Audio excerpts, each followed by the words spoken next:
En République démocratique du Congo, les rideaux sont tombés ce mardi sur le dialogue national à la Cité de l'Union africaine. Edem Kodjo, facilitateur désigné et récusé par la grande majorité de l'opposition politique, a tenu près de 2 mois durant pour aboutir à un accord.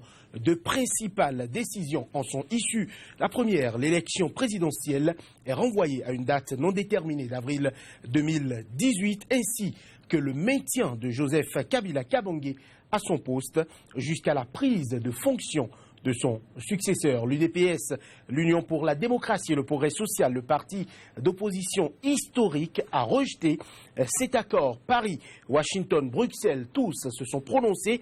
Quels sont les acquis du forum de la Cité de l'Union africaine? La tempête s'est-elle pour autant calmée dans l'arène politique congolaise? Autant de questions qui vont meubler notre débat du jour. République démocratique du Congo, report de la présidentielle à 2018, la portée des conclusions issues du dialogue national. Ce sera donc débat unique sur Angle de vue, votre émission qui s'intéresse au décryptage de l'actualité politique sur le continent africain. Avant de vous présenter nos invités du jour, faisons le point de l'actualité à travers le flash.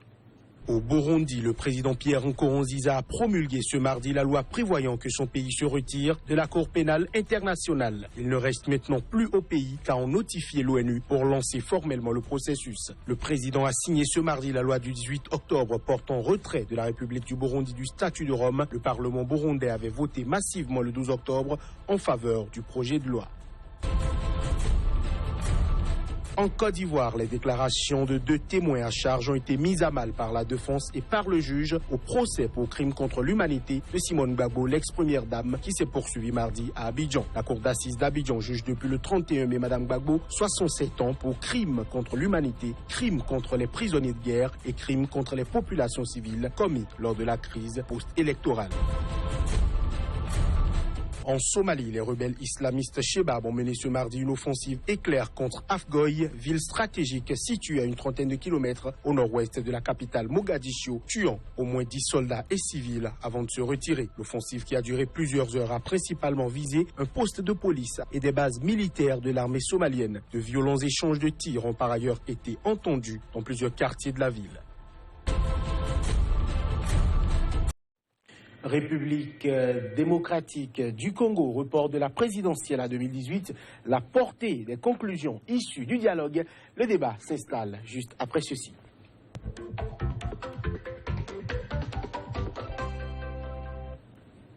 À nos côtés sur le plateau de Angle de vue pour en parler aujourd'hui, Lamine Cissé, écrivain et expert en communication politique. Lamine Cissé, bonjour et bienvenue. Bonjour. Face à vous, Maître Alain Ronla, avocat au barreau de Cotonou, c'est au Bénin. Maître Ronla, bonjour. Bonjour Johannes, bonjour. Bonjour. Lamine Cissé, l'accord politique est intervenu ce mardi. Votre réaction à chaud? Ma réaction, elle est positive, elle est très agréable et salutaire. Parce que c'était ma position au cours de nos débats sur le Congo. Je pense que les politiques ont fait preuve de responsabilité et de courage. Maître Alain Ronla?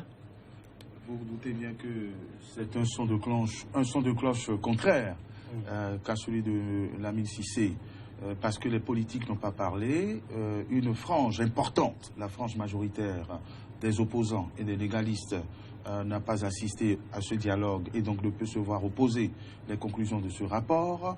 La communauté internationale dans son ensemble, l'Union européenne, les États-Unis tout au moins, et chacun de ces pays influents indépendamment, la France, la Belgique, ont dénoncé ces conclusions appelant à l'organisation d'une élection présidentielle au plus tard en 2017. Donc, ça ne peut être considéré comme un acquis positif. Au contraire, la crise n'a pas été résolue, pour reprendre les expressions de Jean-Marc Ayrault. L'ambiance était quand même bon enfant à la Cité de l'Union africaine. Suivons ensemble l'ambiance donc qui a prévalu ce mardi à la Cité de l'Union africaine et les réactions de quelques participants à ce dialogue, notamment Vital Kamere, co-modérateur pour le compte de l'opposition.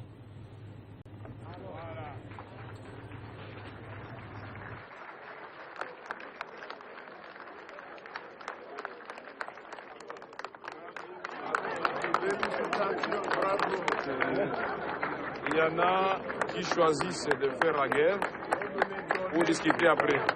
Nous avons choisi de faire la paix pour éviter la guerre et parier sur les vies humaines. Cet accord, c'est le socle pour la paix et la démocratie. C'est la voie de la raison qui a triomphé. C'est la voie de la sagesse aussi qui a triomphé.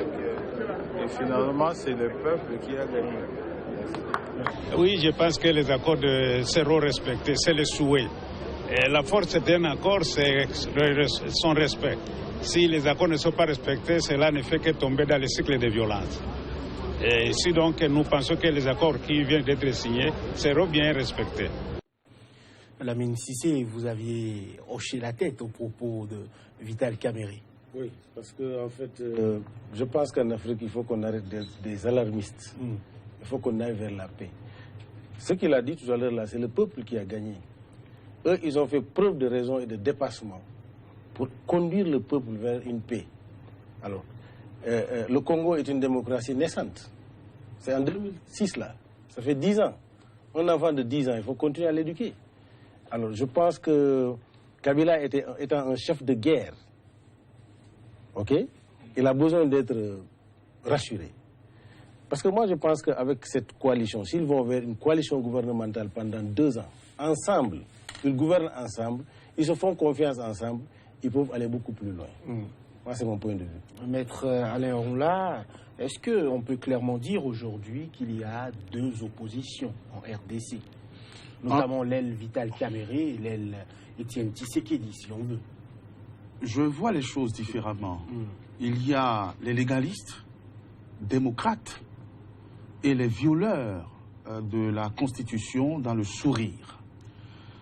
Les dirigeants politiques qui se sont exprimés dans le court extrait que vous avez montré ne peuvent que se réjouir, puisque le débat de fond, c'était déjà d'aller à ce dialogue vicieux ou de ne pas y aller. Si on y va et que l'on est assuré du poste de Premier ministre d'un gouvernement de transition, je comprends qu'on applaudisse. Mais il n'y a pas de quoi se réjouir dès lors que les principaux responsables, en particulier le doyen Étienne Tshisekedi, qui est constamment arrivé 2e aux élections présidentielles et donc qui a un soutien constant de plusieurs millions, voire dizaines de millions de citoyens et d'électeurs derrière lui, qui a mené l'opposition de manière historique, c'est-à-dire depuis le président Mobutu Sese Seko jusqu'à aujourd'hui, un dialogue auquel cet opposant ne s'associe pas n'est pas un dialogue de paix.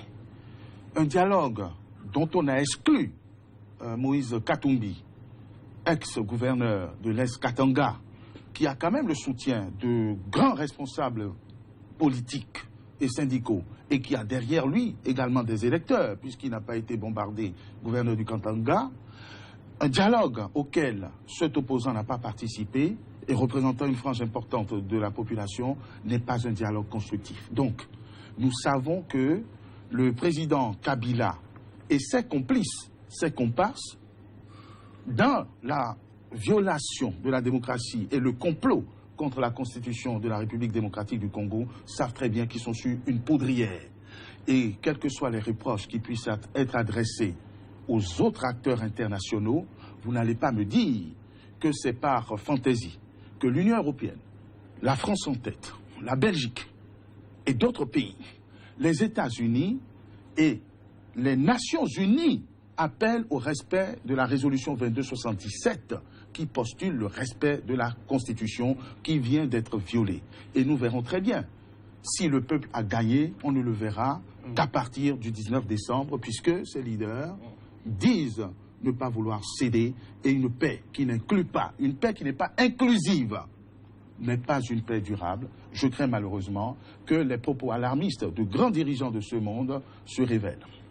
Lamine Cissé, quelle est la capacité de cet accord à sortir la République démocratique du Congo de la crise? Ça crée l'apaisement déjà.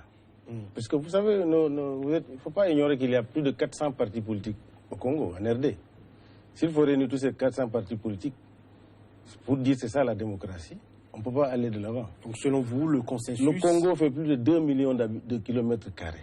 Plus de 2 millions.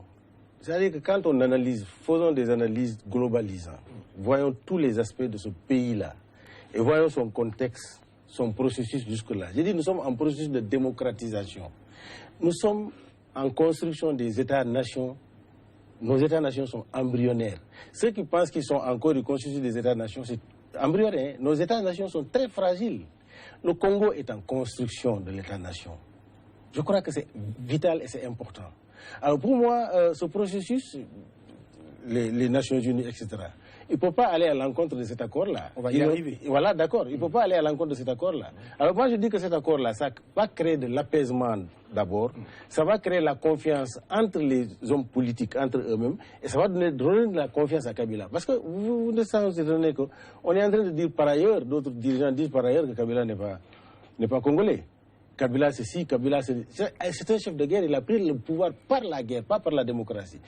Ils sont en apprentissage du processus de démocratisation. Je pense qu'il faut aller très doucement, très lentement, avec beaucoup plus de tact pour éviter ce qui est arrivé au Soudan. Le Soudan à côté, qui fait frontière avec la RDC. Excusez-moi. Pour éviter cela, je crois qu'il faut aller avec beaucoup de diplomatie, beaucoup de tact, et que les dirigeants de ce pays-là font preuve de dépassement, ce qu'ils sont en train de faire. Parce que le message qui vient de passer est éloquent. J'ai eu la chair de poule. Il dit que c'est le peuple qui aura gagné. C'est la raison. C'est-à-dire qu'il faut de la réelle politique. Ça ne veut pas dire qu'il faut respecter la constitution que le peuple a fait, librement fait, et que si cette constitution-là, en l'appliquant, va amener le peuple vers la guerre. Il faut être réaliste quand même. Moi, c'est mon point de vue. Alors, Maître Aléon-là, Vital Kamerhe et l'UNC, est-ce qu'ils n'ont pas plutôt cédé au poste de la primature qui a été proposée à l'opposition? Qui n'a pas été proposée, qu'ils ont négocié. Parce qu'au départ, Kabila n'était pas pour offrir quoi que ce soit à l'opposition, entre guillemets. Tout ce qui intéresse Kabila, c'est de ne pas partir de ce poste. Le reste, ça se négocie et peut très bien être nommé et être débarqué quelques mois plus tard. C'est le piège qui n'a pas encore flairé. Je voudrais apporter quelques rectificatifs. Joseph Kabila n'est pas chef de guerre. La guerre a été menée par son père, Laurent Désiré, ou présumé père. C'est lui qui a mené la guérilla pour prendre le pouvoir par la force, et je crois qu'il n'y a peut-être pas de démocratie dans ses gènes. Et l'apprentissage, ce n'est pas le mauvais apprentissage. L'apprentissage, c'est le bon apprentissage, c'est-à-dire une constitution doit être respectée. Je voudrais en fait dire que les accords n'ont d'effet qu'entre les partis qui l'ont signé. Le fait que Vital Kamerhe ait été séduit par la politique dite de la chaise vide pratiquée par les principaux leaders et séduit par la part de ce poste de Premier ministre, ne veut pas dire qu'il engage tout le peuple. Et quand vous me parlez des 2 240 000 km² et de 65 millions d'habitants du Congo, la globalisation dont il s'agit, c'est combien sont derrière Tshisekedi depuis combien de temps? Combien de Zaïrois et de Congolais sont derrière Moïse Katumbi et depuis combien de temps? L'accord, la paix, c'est l'inclusion, ce n'est pas l'exclusion, ce n'est pas l'ignorance d'une partie importante.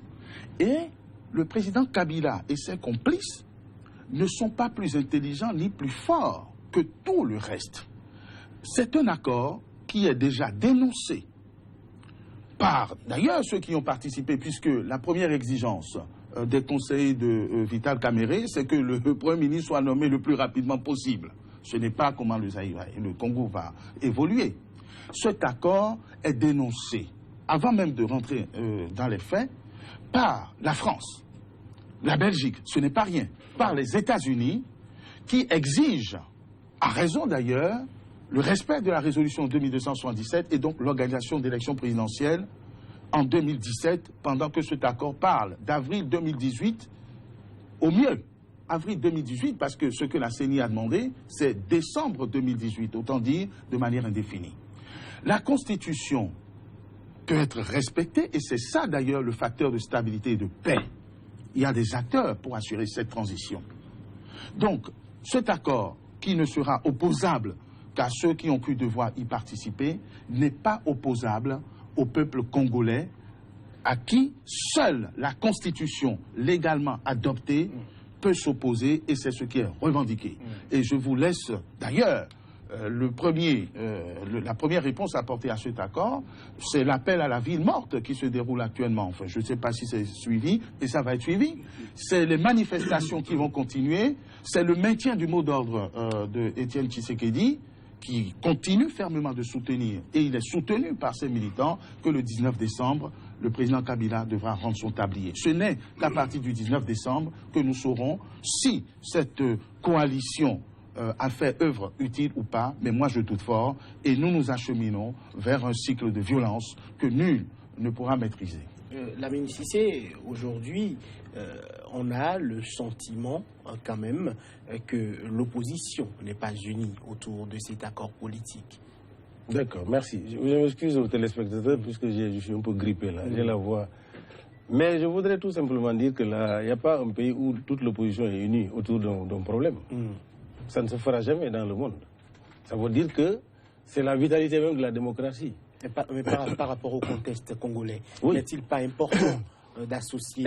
Excusez, quand on parle de Tshisekedi, moi, franchement, Tshisekedi n'est pas un modèle d'opposant en RDC pour moi.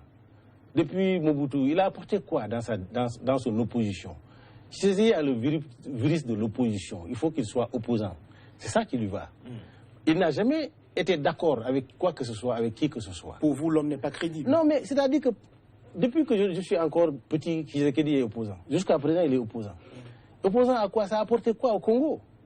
Quand je suis en train de dire tout à l'heure là que c'est un chef de guerre, je suis en train de vous dire les conditions par lesquelles il a pris le pouvoir. Ce n'étaient pas les armes, peut-être que Kabila ne serait pas président de la République. Kabila, fils, ne serait pas président. C'est ce que je voudrais dire, symboliquement. Mais j'ai l'impression que vous faites aussi la promotion de la France, la France, la France. Je voudrais que nos cadres intellectuels africains pensons par nous-mêmes. Réfléchissons selon nos contextes, nos réalités. Et trouvons des solutions par nous-mêmes. C'est-à-dire que la démocratie française, elle n'est pas la démocratie en RDC, elle n'est pas la démocratie au Bénin, ni la démocratie au Sénégal. Nous avons nos spécificités. Il faut que nous adoptons nos démocraties par rapport à ça. Le contexte aujourd'hui RDC est encore plus gérable que le contexte centrafricain. On a vu le Congo voisin. Mais le président qui est là, il a fait plus de 30 ans au pouvoir. Ils ont été soutenus, ils ont modifié la constitution. La France l'a soutenu. Mais pourquoi? Il faut analyser cela. Pourquoi ils l'ont soutenu, eux, lui? Alors que ça, c'est une nouvelle démocratie, une démocratie naissante. J'ai dit, ils ont fait preuve de responsabilité et je sais que l'impact va être très positif. Parce qu'en ce moment, Kabila n'est pas isolé dans sa position. Il est rejoint par d'autres groupes qui lui ont dit, tu as raison. Maintenant, nous sommes d'accord sur tel et tel et tel point. D'ici 2018, nous avons... Mon souci aujourd'hui, c'est le respect des accords. Il faut que les accords soient respectés. Il faut que Kabila, quand il veut sauver son pays, qu'il respecte, qu'il s'engage à respecter les accords qui ont été signés. Lamine Cissé, si il y a eu Maya parti autour de la Constitution, qui est quand même le socle de la République en RD Congo, est-ce que vous avez le sentiment que le président Kabila va respecter cet accord politique? S'il y a maille à partir. Oui, il y a eu des difficultés à faire respecter la Constitution RD Congo, est-ce que vous êtes convaincu que cet accord politique sera respecté par le président? Ça sera respecté, parce que quand ce n'est pas respecté, c'est sa mort politique qu'il signe lui-même. Ça serait respecté, parce que moi je voudrais que tous les gens qui sont assis autour de... C'est des responsables quand même qui ont bien réfléchi. Ils sont des Congolais, ils savent les réalités du Congo. Ils savent les problèmes du Congo. Je crois que c'est eux qui ont pris la décision d'accompagner Kabila dans ce que lui, il a proposé. Dans cette proposition-là, mais c'est Kabila qui est mis en jeu. Quand le moment opportun, s'il ne respecte pas le peuple, ça avisera. Mais pour le moment, je pense qu'il faut encourager ce processus-là et pousser Kabila à aller vers l'organisation. Parce qu'il est mieux de préparer une bonne alternance que de préparer une mauvaise alternance. Une mauvaise alternance, ça peut toujours amener à la guerre. Et je pense qu'avec un consensus autour, la prochaine élection, le président qui va être élu, ça va permettre un apaisement politique d'une manière durable au Congo. Ça, c'est mon point de vue. Alors, le rassemblement a appelé, messieurs, à une journée ville morte ce mercredi.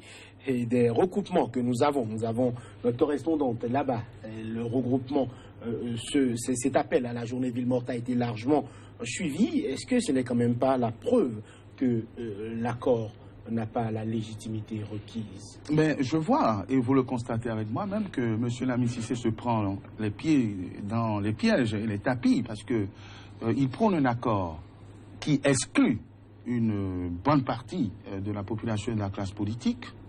L'exclusion d'une seule partie, une petite partie, n'est déjà pas bon, n'est déjà pas bonne, a fortiori l'exclusion de la majorité. La deuxième chose, voilà qu'on veut faire appliquer un accord et dont on dit que le président Kabila sera soucieux de le respecter, cependant qu'on dit que c'est un chef de guerre, autrement dit, c'est tout sauf un démocrate, et qu'il est en peine, vous avez relevé à juste titre, de respecter ce qui est encore plus fort qu'un accord, la Constitution et l'institution. Donc tout a été dit. Par rapport à Étienne Tshisekedi, vous voulez, moi je suis le Congo depuis qu'il est haï. Étienne Tshisekedi n'est pas un personnage sympathique. Pourquoi il n'est pas? D'abord parce qu'il a collaboré avec le dictateur Mobutu, dont il a été le ministre de l'Intérieur. Il était au gouvernement lorsqu'il y a eu cette exécution des martyrs de la Pentecôte, c'est-à-dire les premières exécutions sommaires publiques, avant de le combattre. Je ne veux pas étaler ces actes de guerre, mais heureusement qu'il était dans l'opposition parce que grâce à son combat, Mobutu est parti, Kabila est venu, il a toujours résisté, et surtout, M. Lamine Cissé, chaque fois qu'il y a élection, il y a des millions de Congolais qui sont derrière lui et qui votent pour lui. Quand on est démocrate, que ce soit une démocratie occidentale ou africaine, on se doit de respecter cela, surtout lorsque l'on prétend vouloir faire consensus. Donc, même si on n'aime pas le personnage, on doit du respect à ceux qui sont avec lui. Et aujourd'hui, on est sûr de pouvoir dire que c'est celui qui rassemble plus de Congolais que quiconque, que les élections soient truquées ou pas. Il y a Katumbi et il y en a d'autres qui sont représentatifs. Et c'est précisément parce qu'on sait qu'ils sont représentatifs qu'on a organisé une chasse à l'homme pour qu'ils ne puissent pas dire leurs mots. On n'a pas besoin de refaire le monde ni l'Afrique. La seule question qui se pose aujourd'hui, la constitution congolaise, sous laquelle le président Kabila a brigué 2 mandats, doit-elle être respectée, oui ou non? Elle doit être respectée et le président Kabila et ses complices sont les seuls à ne pas vouloir la respecter. L'accord est-il global? Il n'est pas global puisque la France qui n'est rien, la Belgique qui n'est rien, les Nations Unies qui ne sont rien, les États-Unis qui ne sont rien, sont au moins d'accord pour constater que cet accord n'est pas inclusif, qu'il ne tient pas compte des exigences de la résolution 2277 et que le renvoi de l'élection présidentielle au calendrier grec, parce que c'est ce qui est intervenu, est une violation flagrante de cette constitution dont le seul respect évitera au peuple congolais de souffrir un nouveau martyre. Penser le contraire, c'est se bercer d'illusions et c'est exposer davantage le peuple congolais à des exactions et à une révolte dont les conséquences ne seront maîtrisées de personne. Si c'est ce que nous voulons, allons-y. Mais quand on crée la frustration, et ce qui se passe aujourd'hui est frustrant, il ne faut pas s'étonner demain qu'il y ait des difficultés. On l'aura dit. En tout cas, l'Union pour la démocratie et le progrès social, l'UDPS, ça peut sentir, si vous voulez bien, Lamine Cissé sur les propos de l'UDPS qui a rejeté cet accord-là. L'UDPS dit rejeter cet accord qui impose unilatéralement à la tête de l'État, Joseph Kabila Kabange, en violation flagrante de la Constitution qui détermine la fin de son mandat pour le 20 décembre. C'est en tout cas ce qu'a déclaré Jean-Marc Aboum, le secrétaire général du parti. Il continue, pour nous, cet accord est un simple document de travail à confronter avec les résolutions du conclave du rassemblement lors d'un dialogue véritablement inclusif. Oui, je suis d'accord avec lui que Kabila a violé les textes. Personne ne dit que Kabila n'a pas violé les textes. Mais je dis la violation des textes, elle est effective, on l'a remarqué. Mais je dis maintenant, il y a conflit. Le conflit se pose. Qu'est-ce qu'il faut faire pour régler ça? Est-ce à dire que Kabila quitte le pouvoir maintenant, qui va s'asseoir là? Parce qu'on ne peut pas organiser les élections, on est dans l'impasse. Qu'est-ce qu'il faut faire? C'est comme ça, la réflexion s'est faite. Mais je voudrais rappeler à Maître que c'est pas Tshisekedi qui a pu renverser Mobutu. Mobutu est renversé par le changement des données géostratégiques, géoéconomiques du monde. Il a été lâché par les gens qui l'ont soutenu pendant près de 32 ans. Parce que il n'y a plus de guerre froide. L'Union soviétique est tombée, ils l'ont lâché. Ce n'est pas à cause d'un opposant qui a fait que Mobutu est parti. C'est ce que je voudrais souligner. Alors, si Tshisekedi a le pouvoir, pourquoi il n'a pas été élu président depuis tout ce temps-là? Il faut relativiser. Il faut relativiser. Nous sommes là, on est très loin, on est à des milliers de kilomètres du Congo. Nous ne faisons que voir la télévision et voir ce qui se passe. Mais la réalité, au fond, nous sommes très loin des réalités. C'est pourquoi j'ai dit, il faut qu'on... Je suis d'accord qu'il y ait un dialogue inclusif et que tout le monde... Mais si les autres choisissent libérément, disent qu'on ne va pas s'asseoir à la table pour négocier sur ces points-là, qu'est-ce qu'on peut faire? Est-ce que cela doit empêcher aux autres d'aller vers le dialogue? Non. Je crois qu'ils peuvent prendre le train en marche.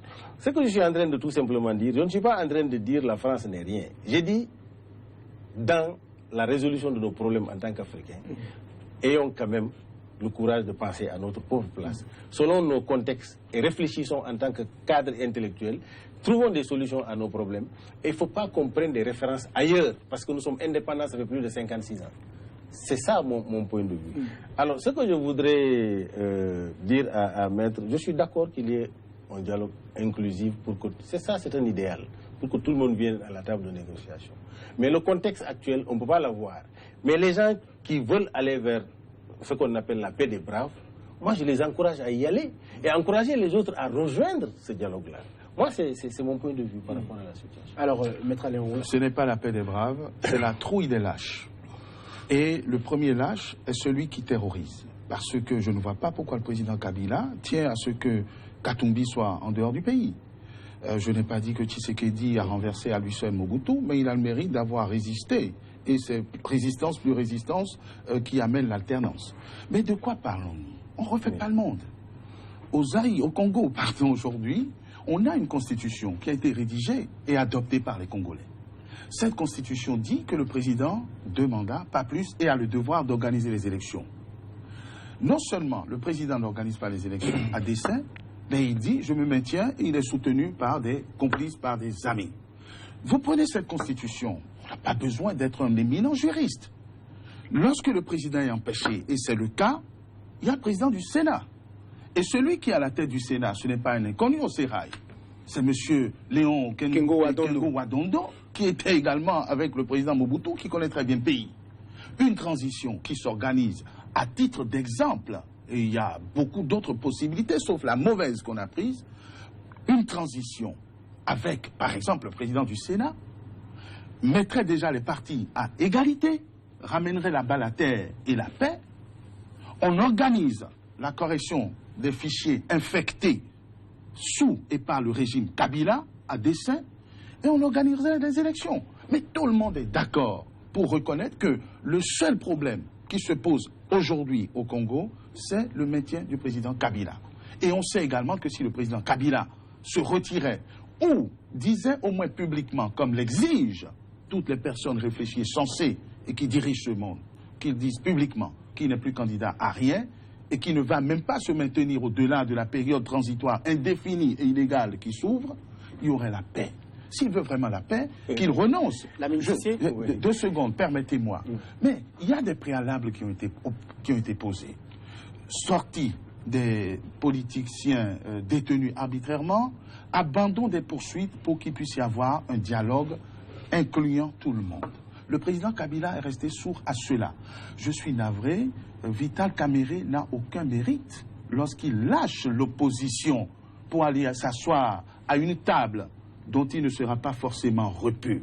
Ce n'est pas la solidarité pour le respect de l'alternance qui reste dans tout système le gage d'une démocratie viable. Non, mais c'est-à-dire il est en train de brandir Moïse Katumbi. Moïse Katumbi a mangé dans la marmite. Ben oui, tout le monde a mangé. Kabila. Moïse Katumbi, il est gouverneur, oui.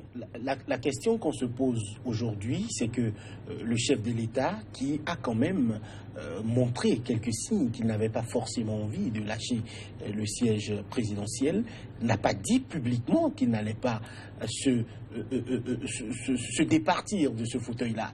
Le chef de l'État n'a jamais dit clairement qu'il n'était pas candidat à un autre mandat. Aujourd'hui, on a l'impression que c'est un glissement et qui va peut-être chercher à toucher à la Constitution. Non, c'est une faiblesse du dialogue. Cet aspect-là est une faiblesse du dialogue. Et que le dialogue n'est pas rompu. Mais le dialogue est terminé. Non, je viens. On a clôturé. C'est une faiblesse du dialogue. Mais qu'est-ce qu'ils ont dit dans les accords? Ils ont dit il va rester en poste jusqu'à ce qu'un nouveau président soit élu. Oui. Donc lui déjà il est exclu parce que c'est ce que moi je comprends. Il va rester en poste jusqu'à ce qu'un nouveau président soit élu. C'est ce que la Constitution même a dit. Au terme de son mandat, s'il n'y a pas un nouveau président élu, donc Kabila reste en poste. Mais ils ont dit qu'il va rester en poste jusqu'à ce qu'un nouveau président soit élu. Et ça devait être expressément dit. Cela n'a pas été fait. Mais ça, c'est une faiblesse dans le dialogue, quand même que je reconnais. D'accord. Voilà. Messieurs, la Cour constitutionnelle a accepté ce lundi déjà la requête de la Commission électorale nationale indépendante, CENI, sur le report de la convocation du corps électoral pour le scrutin présidentiel et législatif qui aurait dû se faire le 19 septembre dernier, conformément à la Constitution. Nous allons suivre avec la permission de la régie le point de Yeyet Navinga Nzao Kataï, notre correspondant à Kinshasa, qui a suivi la décision rendue par la Cour constitutionnelle. La CENI, dans sa requête, avait déposé toutes les pièces justificatives attestant l'impossibilité technique, logistique, sécuritaire et financière de convoquer l'électorat. Pour soutenir ces arguments, elle a joint le rapport d'audit du fichier électoral élaboré par les experts de l'Organisation internationale de la francophonie et la note technique de l'actualisation du fichier électoral pour prouver qu'il était judicieux de constituer un fichier électoral afin de fiabiliser le processus électoral pour obtenir des élections crédibles, apaisées et transparentes, gage de paix en République démocratique du Congo. Après débat et délibération, Benoît Luamba, président de la Cour, a prononcé le verdict. Il déclare recevable et fondé la requête de la CENI. Se déclare compétente, dit la requête recevable et fondée, constate l'impossibilité pour la CENI d'organiser des scrutins prévus dans son calendrier du 12 février 2015 pour toutes les raisons invoquées par elle, l'autorise par conséquent à élaborer un nouveau calendrier électoral aménagé dans un délai objectif et raisonnable exigé par des opérations techniques de refonte du fichier électoral afin de s'assurer de la régularité des scrutins prévus. Rappelons que la requête de la CENI a été examinée depuis le mardi 11 octobre 2016 par 7 membres de la Cour. L'arrêt a été reporté faute de quorum.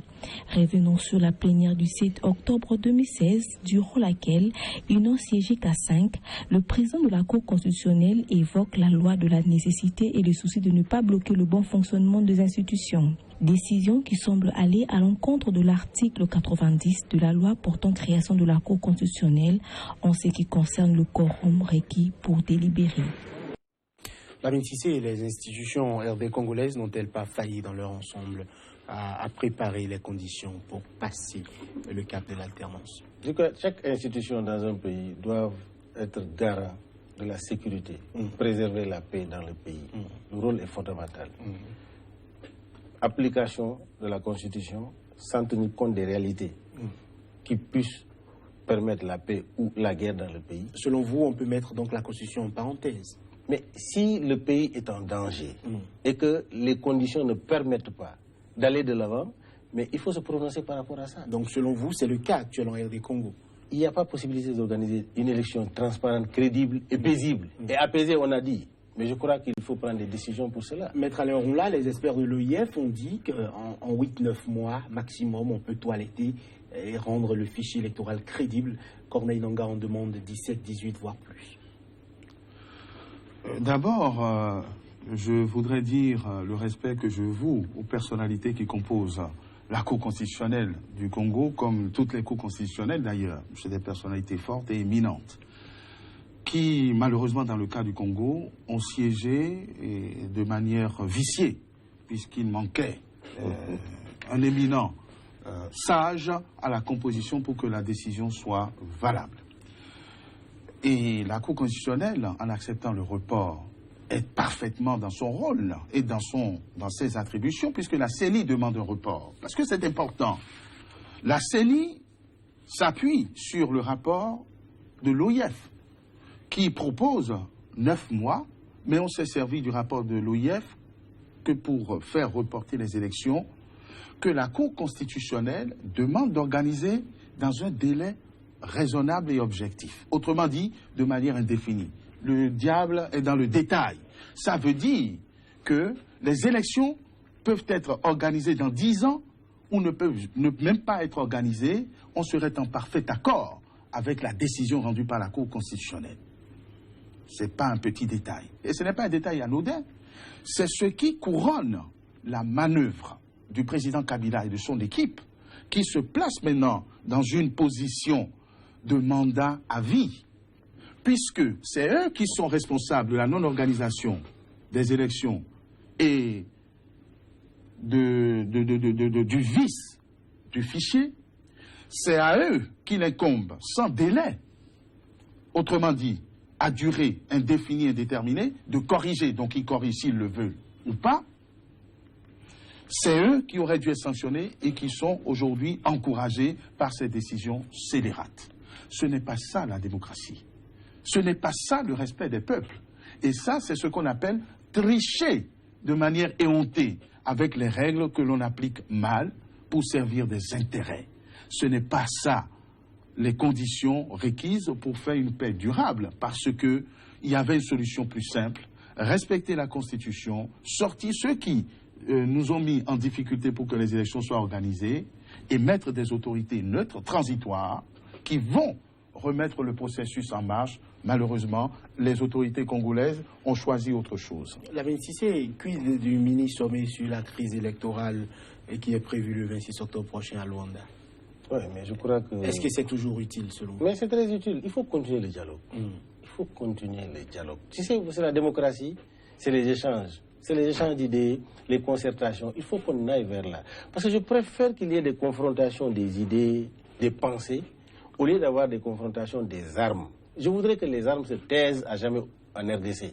Et que les hommes choisissent le dialogue, la confrontation des idées. Même marcher dans la rue, pour moi, c'est très bien. Aller manifester, c'est très bien. Mais qu'on libère les gens, qu'ils puissent dire ce qu'ils pensent. C'est extraordinaire pour une démocratie. Ce n'est pas le cas actuellement en RD Congo. Mais si, l'opposition est en train de s'opposer, l'opposition est en train de manifester. On n'autorise pas, on réprime. Ouais, durement. Non. La mentissé. Non, c'est pas normal si on réprime durement. On réprime durement en RDC. C'est pas normal si on réprime durement. Même dans nos pays où on dit la démocratie, on réprime quelquefois. Mais c'est pas normal. On devait laisser les gens s'exprimer et encadrer toute manifestation, parce qu'on a les moyens de les encadrer. Mais ce que je voudrais tout simplement dire à Maître, c'est de dire que vous avez fait une proposition, mais le peuple congolais dont on parle, on s'identifie, on dit la démocratie, c'est le peuple. C'est le peuple. Le peuple n'est pas encore conductrice du moins de la démocratie dans nos pays. Ce sont ces cadres et les intellectuels-là, ces gens-là qui sont là qui discutent. C'est eux qui tiennent le fil. Vous savez ceux qui se mettent dans la rue. Vous pensez qu'ils se mettent dans la rue parce qu'ils savent les accords, la Constitution, etc. Non, ils suivent leur leader. C'est l'image de leur leader qu'ils suivent. Cette démocratie, je crois que nous sommes dans le processus. Le jour où le peuple prendra conscience que c'est elle qui fait la démocratie, c'est elle qui fait le développement. Le jour qu'il prendra conscience de cela, ce jour-là, les cadres et les intellectuels vont arrêter. C'est-à-dire qu'ils ne pourront plus manipuler. Ils ne pourront plus faire des conciliabules qui n'ont aucun intérêt pour ce peuple-là. Mais nous sommes dans ce processus-là. Il faut permettre que ce processus-là arrive. Quand ça arrivera, Maître, vous allez être satisfait. Mais pour le moment, je pense qu'il faut réfléchir à préserver, à donner la paix à ce peuple-là.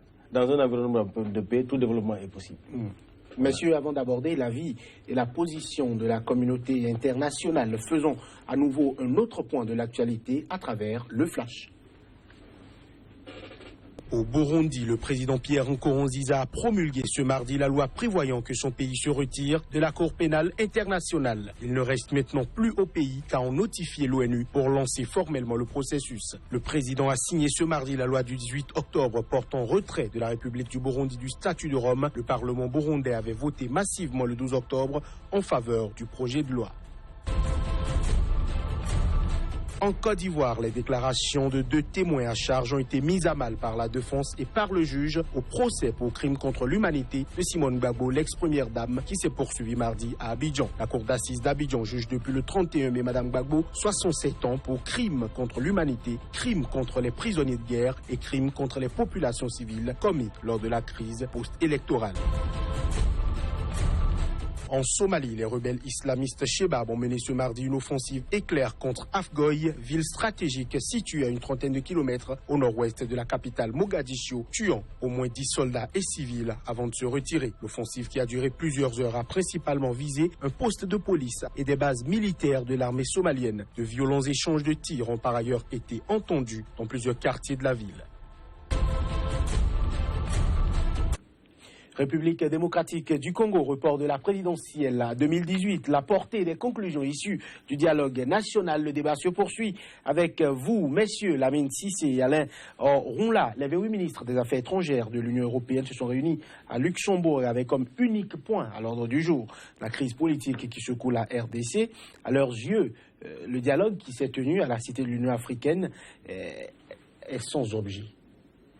C'est quand même des propos extrêmement durs. C'est des propos très durs, surtout venant de diplomates ou de chefs de diplomatie et de gens qui ont l'habitude de pratiquer la langue de bois. Ça veut dire que la situation est très critique et les actes sont joints à ces constatations. C'est que la Belgique restreint la durée des visas accordés aux diplomates, entre guillemets, ce qui est un signe alarmiste. Ça a répliqué. Oui, bon, bien sûr. Les États-Unis maintiennent leur position de gel des avoirs des responsables. Cela va s'intensifier. L'Union européenne dit vouloir emboîter le pas et encourager ces sanctions économiques. C'est dit à mots couverts, mais c'est suffisamment expressif et clair. Le ministre français des Affaires étrangères, ancien Premier ministre de la République française, dit que c'est sans objet et que tant que Kabila ne se déplace pas ou qu'il n'y a pas d'élection en 2017, c'est qu'il y a une situation de crise et des risques de guerre civile.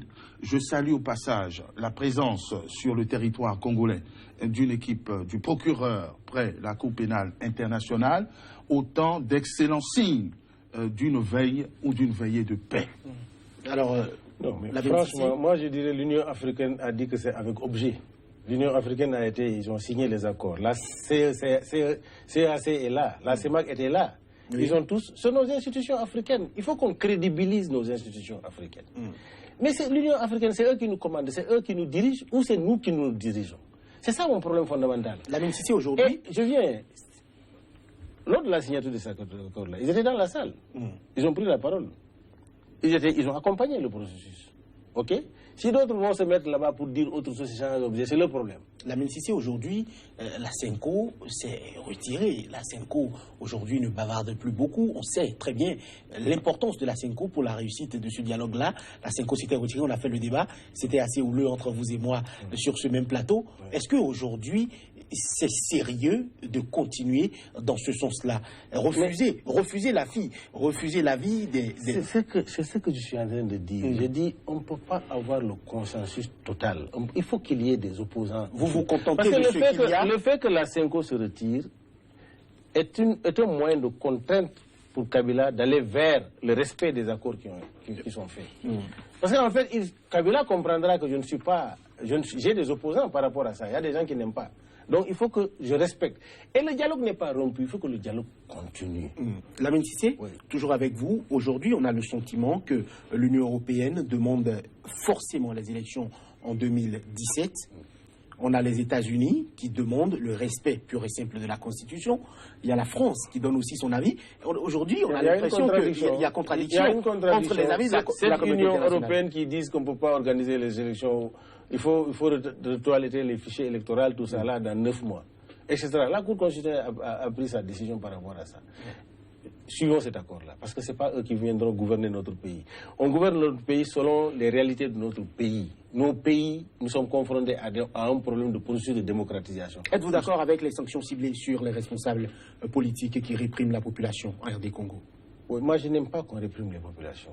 Parce que quand il y a des gens qui répriment les populations, il faut les sanctionner. Il faut que la loi même congolaise les réprime avant que d'autres fassent des sanctions ciblées. Souvent, ce n'est pas évident, puisque ces responsables-là réagissent aux injonctions qu'ils reçoivent. Ils travaillent pour ce peuple-là. Ils travaillent pour le bien-être et l'intérêt de ce peuple-là. Il ne faut pas réprimer ce peuple-là. Je suis un fervent démocrate, mais je voudrais qu'on aille d'une façon processuelle et qu'on aille selon nos contextes et nos réalités. C'est ça mon problème. Maître Alain Orunla, rapidement, on a quand même l'impression que la communauté internationale ne s'accorde pas. Ce n'est pas la ley. Bruxelles dit autre chose, les États-Unis disent autre chose, certains disent 2017, d'autres disent séance tenante. On a l'impression qu'on ne s'entend pas beaucoup. Non, ce n'est pas la lecture que j'ai. Toute la communauté internationale, en tout cas occidentale, est d'accord sur une chose. C'est que l'alternance doit être observée. On est tous d'accord aujourd'hui sur une chose, c'est que le fichier n'est pas apprêté pour organiser des élections. Ce qui fait la nuance entre ces différentes puissances, c'est le rythme des sanctions. Les États-Unis sanctionnent déjà, plus pragmatique. L'Union européenne envisage de sanctionner, mais tous sont d'accord pour qu'il y ait alternance, respect de la Constitution et élection en 2017, pas en 2018. Messieurs, merci. Frantz Fanon a déclaré que l'Afrique a la forme d'un revolver dont la gâchette est placée au Congo. Gageons que les acteurs politiques congolais saisissent la portée de cette phrase et que uniquement le levier du développement et du respect des tests régissant la République soit la priorité. Ce sera tout pour ce débat. Merci de nous avoir suivis. Était sur ce plateau Maître Alain Orunla, avocat au barreau de Cotonou au Bénin. Face à lui, écrivain sénégalais Lamine Cissé, expert en communication politique également. Merci d'avoir été sur ce plateau de Angle de Vue. Merci de nous rester fidèles. Très bonne suite des programmes sur SICA. Merci beaucoup.